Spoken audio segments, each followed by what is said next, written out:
ನೋಡಲು ಚೆನ್ನಾಗಿದ್ದೀರಾ, ಒಳ್ಳೆ ಕೆಲಸದಲ್ಲಿದ್ದೀರಾ, ಆದ್ರೂ ಕಂಕಣ ಭಾಗ್ಯ ಮಾತ್ರ ಕೂಡಿ ಬರ್ತಾ ಇಲ್ವಾ? ಬಂದ ಸಂಬಂಧಗಳು ಮದುವೆ ಹಂತದವರೆಗೂ ಬಂದು ಕೊನೆ ಕ್ಷಣದಲ್ಲಿ ಕೈ ತಪ್ಪಿ ಹೋಗ್ತಾ ಇದೆಯೇ? ಮಗ ಅಥವಾ ಮಗಳ ಮದುವೆ ಆಗ್ತಿಲ್ಲ ಅಂತ ಪೋಷಕರು ಚಿಂತೆಯಲ್ಲಿದ್ದೀರಾ? ನೆನಪಿಡಿ, ಮದುವೆ ವಿಳಂಬವಾಗುವುದು ಕೇವಲ ಆಕಸ್ಮಿಕವಲ್ಲ. ನಿಮ್ಮ ಸುತ್ತಲಿರುವ ನಕಾರಾತ್ಮಕ ಶಕ್ತಿ ಅಥವಾ ಗ್ರಹಗತಿಗಳ ಅಡೆತಡೆ ಇರಬಹುದು. ಈ ಅಡೆತಡೆಗಳನ್ನು ನಿವಾರಿಸಿ ಶೀಘ್ರ ವಿವಾಹ ಯೋಗ ಪಡೆಯಲು ಈ ವಿಡಿಯೋನ ಈಗಲೇ ಲೈಕ್ ಮಾಡಿ ಮತ್ತು ಜೈ ಪಾರ್ವತಿ ಪರಮೇಶ್ವರ ಅಂತ ಕಾಮೆಂಟ್ ಮಾಡಿ. ಮದುವೆ ವಿಳಂಬಕ್ಕೆ ಒಂದು ಅದ್ಭುತವಾದ ನೈಸರ್ಗಿಕ ತಂತ್ರ ಇಲ್ಲಿದೆ. ಪ್ರತಿ ಗುರುವಾರ ಸ್ವಲ್ಪ ಅರಿಶಿನವನ್ನು ನೀರಿನಲ್ಲಿ ಬೆರೆಸಿ ಸ್ನಾನ ಮಾಡಿ.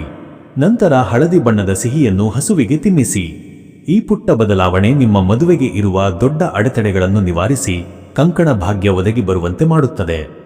ನಿಮ್ಮ ಜೀವನದ ಇಂತಹ ಹಲವಾರು ಸಮಸ್ಯೆಗಳಿಗೆ ಸೂಕ್ತ ಮಾರ್ಗದರ್ಶನ ಮತ್ತು ಶಾಶ್ವತ ಪರಿಹಾರಕ್ಕಾಗಿ ಹೆಚ್ಚಿನ ಮಾಹಿತಿಗಾಗಿ ಈ ಮೇಲಿನ ನಂಬರ್ಗೆ ಈಗಲೇ ಕರೆ ಮಾಡಿ. ನಮಸ್ಕಾರ.